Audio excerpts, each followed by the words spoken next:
নমস্কার বন্ধুরা, স্টাডি চিরঞ্জীব চ্যানেলের আরেকটি ইম্পর্টেন্ট ক্লাসে তোমাদের স্বাগত জানাই।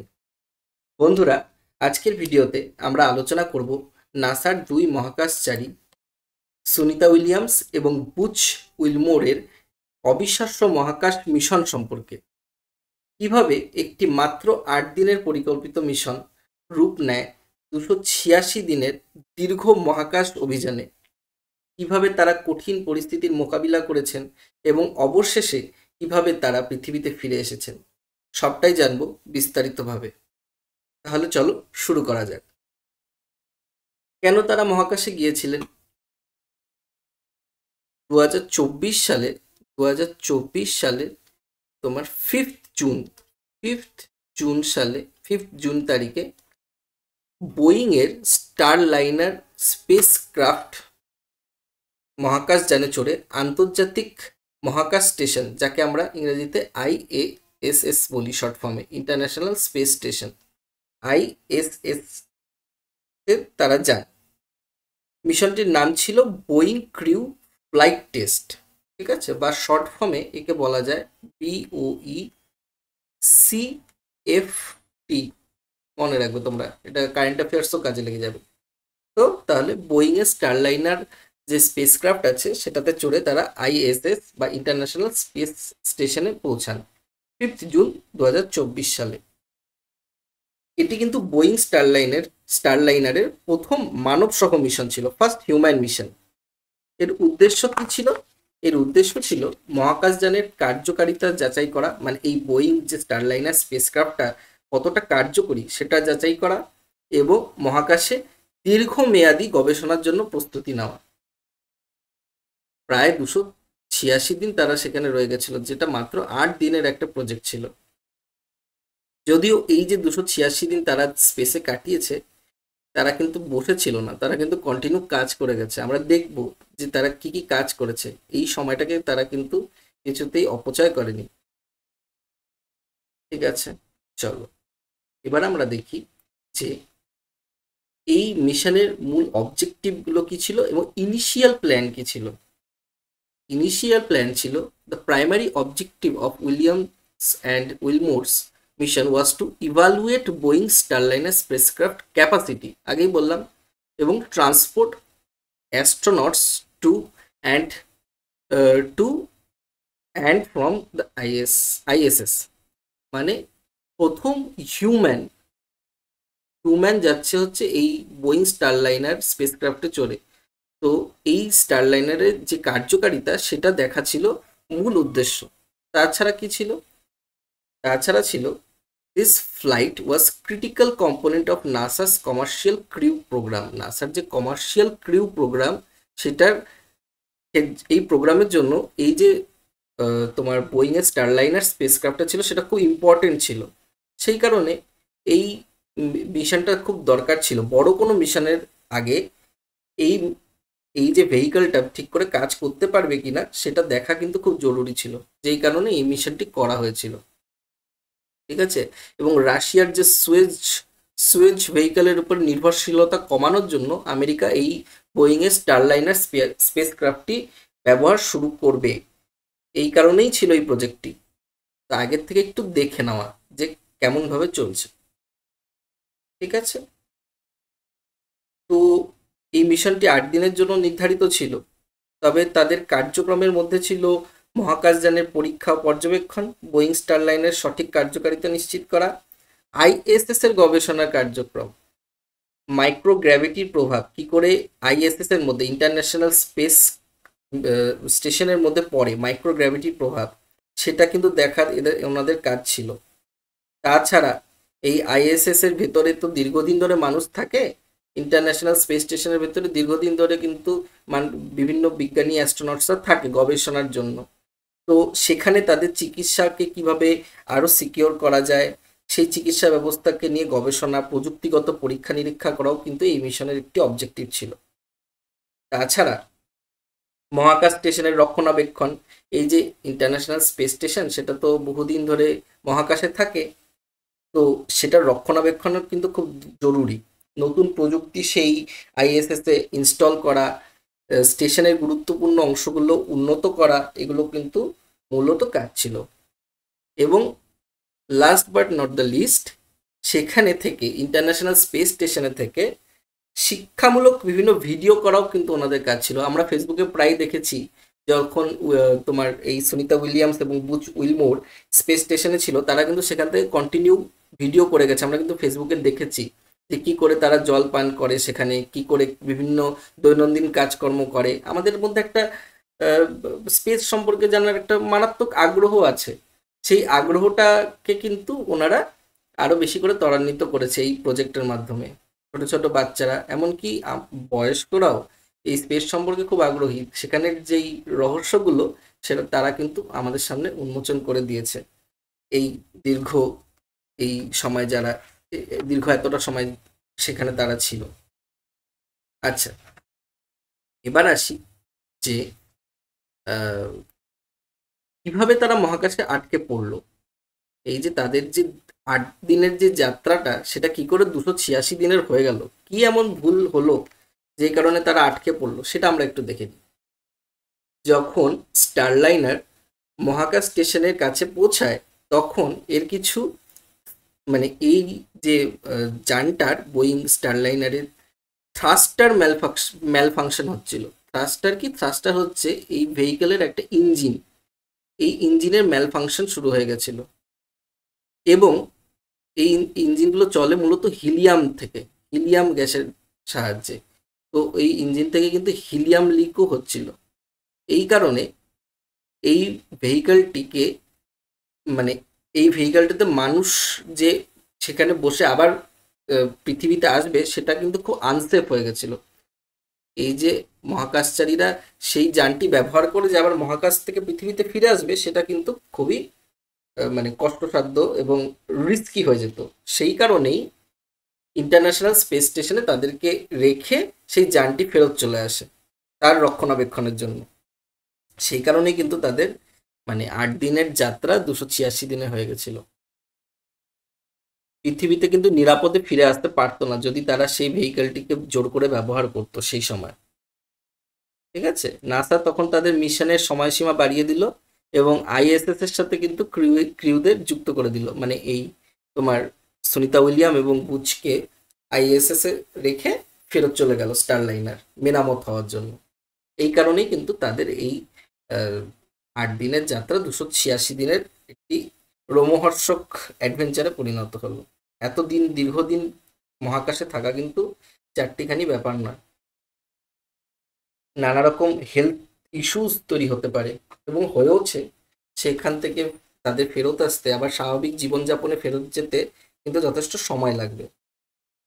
আচ্ছা, এবার আমরা আসি যে দৈনন্দিন তাদের কি কাজকর্ম থাকতো, দৈনন্দিন জীবনটা কেমন হতো মহাকাশে। দেখো, আইএসএস এ মহাকাশচারীরা কিন্তু আইএসএস এর ভেতরে মহাকাশচারীদের জন্য কিন্তু খাদ্যদ্রব্য সবকিছু স্টোর করা থাকে এবং পৃথিবীর থেকেও খাদ্যদ্রব্য কিন্তু সেখানে পৌঁছে যায়। শুধু একটি সমস্যা হচ্ছে, সেটা হচ্ছে জলের সমস্যা। প্রত্যেক লিটার যদি জল পৃথিবী থেকে মহাকাশে পাঠাতে হয়, তাহলে প্রত্যেক লিটার জলের জন্য প্রায় $10,000 খরচ হতে পারে। সেই কারণে আইএসএস এ মহাকাশচারীরা কিন্তু ইউরিন পরিশোধন করে বিশুদ্ধ জলে রূপান্তর করে। বিষয়টা কিন্তু ভীষণ ফ্যাসিনেটিং। ইউরিন পরিশোধন করে বিশুদ্ধ জলে রূপান্তর করে। নাসার যে environmental control and life support system, দ্বারা আমি একটু লিখে দিই, environmental control and life support system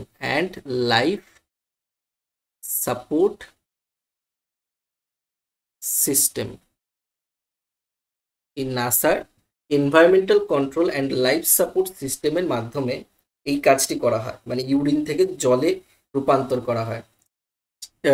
যেখানে ওয়াটার রিকভারি সিস্টেম WRS ব্যবহার করে ইউরিনকে জলে পরিণত করা হয়।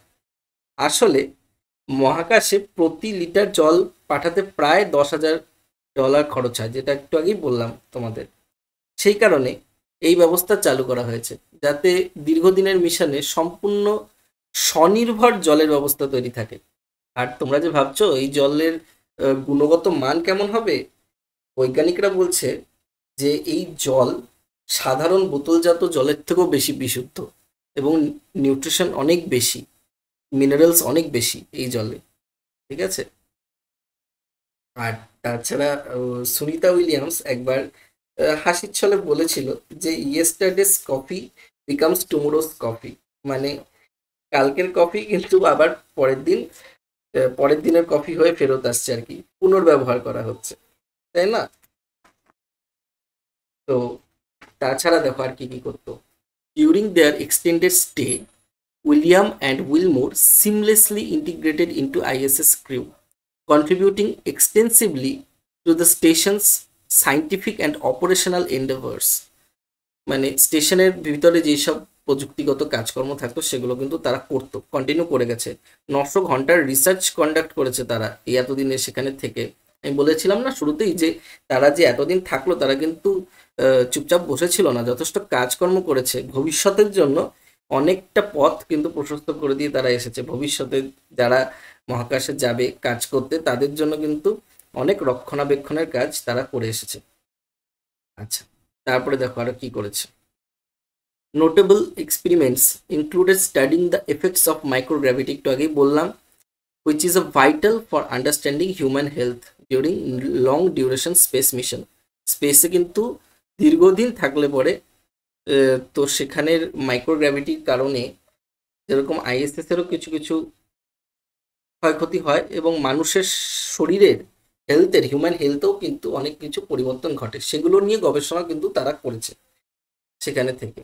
আচ্ছা, আর এই ম্যাল ফাংশনগুলোকে, শরীরের যে ম্যাল ফাংশনগুলোকে ঠিক রাখার জন্য, এবং দীর্ঘদিন স্পেসে থাকার ফলে যেই যেই শরীরে পেশি সংকোচন হয়ে যায়, হাঁটুর ব্যথা হয়, মানে হাঁটুর যে হাড় ক্ষয়ে আসে, এগুলোর থেকে রক্ষা করার জন্য তারা কিন্তু সেখানে বিভিন্ন মানে সাইকেলিং, রোয়িং, রেজিস্ট্যান্স এক্সারসাইজ সেগুলোও করেছে, এবং ফিজিক্যাল এবং মেন্টাল হেলথকেও কিন্তু তারা ঠিক রেখেছে সেখানে স্পেসে।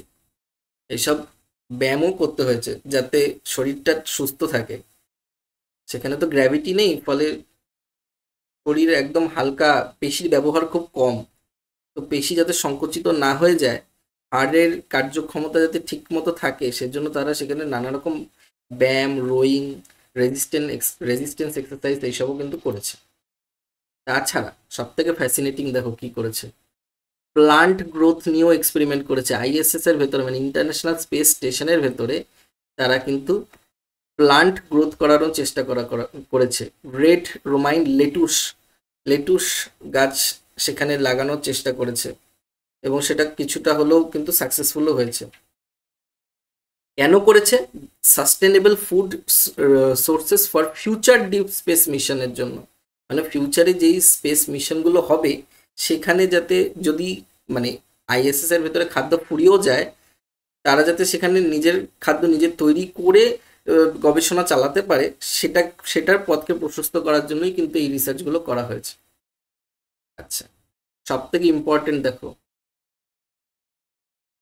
Sunita Williams completed 2 space works during this mission. মনে রাখবে, এটা কিন্তু কারেন্ট অ্যাফেয়ার্সের জন্য খুব ইম্পর্টেন্ট হয়ে যাবে।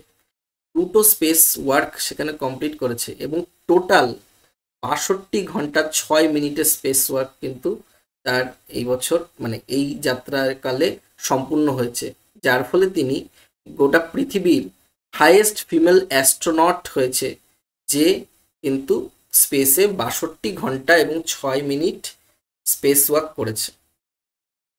তোমাদের একটা অদ্ভুত সুন্দর ছবি দেখাই, নাসার ওয়েবসাইট থেকে নেওয়া। দেখো, এটা হচ্ছে স্পেস ওয়াকের ছবি, এইভাবে স্পেস ওয়াক করে। আচ্ছা, এবার আসি আমরা কি কি চ্যালেঞ্জেস এর মুখে তাদের পড়তে হয়েছিল, এই তাদের যে এই দীর্ঘ যাত্রা, দীর্ঘ যে সেখানে থাকার কারণে কি কি চ্যালেঞ্জের মুখে তারা পড়েছিল। সে তো ওই মাইক্রোগ্র্যাভিটির যেই চ্যালেঞ্জ আগেই বললাম, মাসল অ্যাট্রপসি মানে পেশি সংকোচন হয়ে যায়, বোন ডেন্সিটি কমে যায়, বডিতে ফ্লুইড ডিস্ট্রিবিউশন কমে যায়, চোখে ভিশন দৃষ্টিশক্তির কমে যায়, কার্ডিওভাস্কুলার হেলথ মানে পেশির মানে হার্টের মধ্যে যে পেশি থাকে, হৃদস্পন্দন যেই কারণে ঘটে, সেখানে কিন্তু দুর্বলতা সৃষ্টি হয়, যেহেতু গ্র্যাভিটি নেই। ঠিক আছে? তো ফলে সেই সবের কার্যক্ষমতা কিন্তু কমতে থাকে। যাতে সেই কার্যক্ষমতা না কমে তার জন্য তাদেরকে রেগুলার এক্সারসাইজ করে ফিজিক্যাল এবং মেন্টাল হেলথকে সবসময় ঠিক রাখতে হয়েছে এই 286 দিন সেখানে। আচ্ছা, এই যে বললাম রেগুলার এক্সারসাইজ করেছে, হেলথ, তাদের হেলথ মনিটরিং হয়েছে, এবং ফিজিক্যাল এবং মেন্টাল হেলথকে কিন্তু তারা সবসময় ঠিক রাখার চেষ্টা করেছে এক্সারসাইজের মাধ্যমে। এই দেখো ছবি, এক্সারসাইজ করছে সুনিতা উইলিয়াম, এখানে এক্সারসাইজ করছে। তাছাড়া সাইকেলিং করতো, সেসবেরও ছবি তোমরা নাসার ওয়েবসাইটে পেয়ে যাবে। আমি কিছু কিছু ছবি সংগ্রহ করে তোমাদের দেখানোর চেষ্টা করছি। এই দেখো বুচ উইলমর এবং সুনিতা উইলিয়ামের ছবি, তারা কিন্তু বেশ গল্পগুজব করে নিজেদের মানসিক পরিস্থিতি কিন্তু ঠিক রাখার চেষ্টা করেছে। এই দীর্ঘ যাত্রাকাল, এই দীর্ঘ যেই সময় তারা স্পেস স্টেশনে ছিল, তারা কিন্তু মানসিক অবসাদে কখনো যায়নি। যখনই তাদের প্রশ্ন করা হয়েছে যে কোনো কি আপনার কোনো অসুবিধা হচ্ছে বা কিছু, তো বলছে আমি খুব খুশি আছি, পৃথিবীর থেকেও আমি মহাকাশে অনেক বেশি খুশি আছি। তারা কিন্তু কখনো কমপ্লেন করেনি এই বিষয়ে, কোনোভাবেই অবসাদে ভোগেননি আর কি। আচ্ছা, এবার আসি আমরা মেইন জিনিস, যেটা রেস্কিউ মিশন। রেস্কিউ মিশনটা করার জন্য নাসা এবং স্পেস এক্স হচ্ছে এলন মাস্কের কোম্পানি, এলন মাস্ক,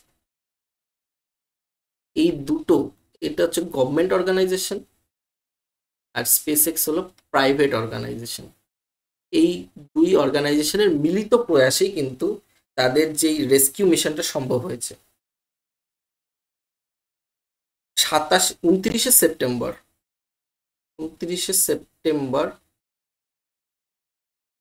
2024 সালে ক্রিউ 9 ক্রিউ 9 ড্র্যাগন ক্যাপসুল মহাকাশে কিন্তু পাঠানো হয়, এবং 30শে সেপ্টেম্বর 2024 সালে সেটা আইএসএস এ পৌঁছায়। আচ্ছা, এই ক্রিউ 9 মিশনের নেতৃত্বে কে ছিল? নেতৃত্বে ছিল হচ্ছে নাসার অ্যাস্ট্রোনট নিক হগ এবং রাশিয়ান অ্যাস্ট্রোনট আলেকজান্ডার গর্বনোভ। এই দুইজন ছিল কিন্তু নেতৃত্বে। ঠিক আছে? স্পেস এক্স, আর যা ভেহিকেলটা কি ছিল, space x crew dragon spacecraft. এদের এই দুটো মানে নাসা এবং স্পেস এক্স এর যে এই রেস্কিউ মিশনটা সম্পন্ন হচ্ছে 18ই মার্চ 2025, খুব রিসেন্ট। স্প্ল্যাশ ডাউন করে নামানো হচ্ছে এই ক্যাপসুলটাকে। যখন পৃথিবীর কাছে চলে আসে তখন একটা প্যারাশুট ওপেন হয় এই ক্যাপসুল থেকে, এবং এই প্যারাশুটটা ক্যাপসুলটাকে সমুদ্রের মধ্যে ফেলছে, যেই কারণে এই প্রক্রিয়াটাকে বলা হয় হচ্ছে স্প্ল্যাশ ডাউন। কোথায় পড়ছে? ফ্লোরিডা প্রশান্ত মহাসাগরের উপরে কিন্তু পড়ছে। এই দেখো ছবি, স্প্ল্যাশ ডাউনের ছবি। যে দেখো বললাম যে প্যারাশুটটা ওপেন হচ্ছে, এবং এই যে ক্যাপসুলটা কিন্তু সমুদ্রে পড়ে যাচ্ছে। এই ক্যাপসুলের ভেতরেই কিন্তু তোমার ওনারা ছিল, এই যে চারজন, দুজন এখান থেকে পড়ে গেল, এবং বুচ উইলমোর এবং সুনিতা উইলিয়াম, এই চারজন কিন্তু এই ক্যাপসুলের ভেতরে এইভাবে বসেছিল, এবং পৃথিবীতে আসার সাথে সাথে ওটা ওই তোমার সমুদ্রের মধ্যে কিন্তু পড়লো স্প্ল্যাশ ডাউনের মাধ্যমে। তো এইভাবে তাদের রেস্কিউ প্রক্রিয়াটা কিন্তু সম্পন্ন হয়েছিল। ভীষণ ফ্যাসিনেটিং কিন্তু ওটা ঘটনাটাই। আচ্ছা, এই ঘটনার ফলে একটা জিনিস গোটা পৃথিবী জুড়ে খুব আলোড়ন ফেলে দিল, পাবলিক এবং পলিটিক্যাল রিয়াকশন। কি হচ্ছে, the extended mission attracted significant public attention. আমরা সকলেই পেপারে পড়লাম, টিভিতে দেখলাম, এবং আমরা সকলে চিন্তা করছিলাম সেই কবে থেকে যে কিভাবে তার ফেরত আসবে সুনিতা উইলিয়াম পৃথিবীতে। দীর্ঘদিনের আমাদের চিন্তা করেছি আমরা এই বিষয়ে, এবং যেহেতু পাস্ট একটা হিস্ট্রি, আমাদের দেশের পার্সপেক্টিভ একটু খারাপ, কল্পনা চলার মতো ঘটনা যেটা ঘটে গেছে, সেই কারণে কিন্তু এই ঘটনাটা কিন্তু ভীষণ চিন্তার ছিল। কিন্তু যাই হোক, এই নাসা এবং স্পেস এক্সের রেস্কিউ মিশনের ফলে কিন্তু সুনিতা উইলিয়াম ফেরত আসলো, এবং এই গোটা 286 দিনের যে দীর্ঘ সময়টা কিন্তু আলটিমেটলি শেষ হলো। এবং পৃথিবীতে ফিরে আসার পরেও কিন্তু ওনাদের আরও দীর্ঘ কয়েক মাস কিন্তু চিকিৎসা চলবে, এবং পৃথিবীর অ্যাটমসফিয়ারে মানিয়ে নিতে কিন্তু তাদের অনেকটা সময় এখনও লেগে যাবে, তাদের সুস্থ হতে কিন্তু এখনও সময় লাগবে। দেখো, এই ঘটনার ফলে একটা জিনিস হচ্ছে, স্পেস এক্স, ইলন মাস্কের কোম্পানি স্পেস এক্স এবং নাসার যেই দুজনের সমন্বয়ে যেই এই যে প্রোগ্রামটা ঘটলো, রেস্কিউ মিশনটা, তার ফলে পরবর্তীকালে আরও বেশি করে গভর্নমেন্ট এবং প্রাইভেট কোম্পানির কোলাবোরেশনে বিভিন্ন মিশন কিন্তু আমরা পরবর্তীকালে খুব সহজেই দেখতে পারি আর কি। এই ঘটনাটা আরও বেশি ত্বরান্বিত করলো এই পথটাকে, তাই নয় কি? দেখো, ইলন মাস্ক কি বলেছে, successful rescue operation highlighting the importance of private public partnership in space exploration. ঠিক আছে, আশা করছি ক্লাসটি তোমরা বুঝতে পেরেছো এবং পরীক্ষায় আসলে তোমাদের লিখতে কোনো অসুবিধা হবে না। যদি ক্লাসটি ভালো লেগে থাকে তাহলে অবশ্যই কিন্তু তোমরা লাইক, শেয়ার এবং সাবস্ক্রাইব করে দিও, আর বন্ধুদের মাঝে কিন্তু ভিডিওটি ছড়িয়ে দাও। Thank you.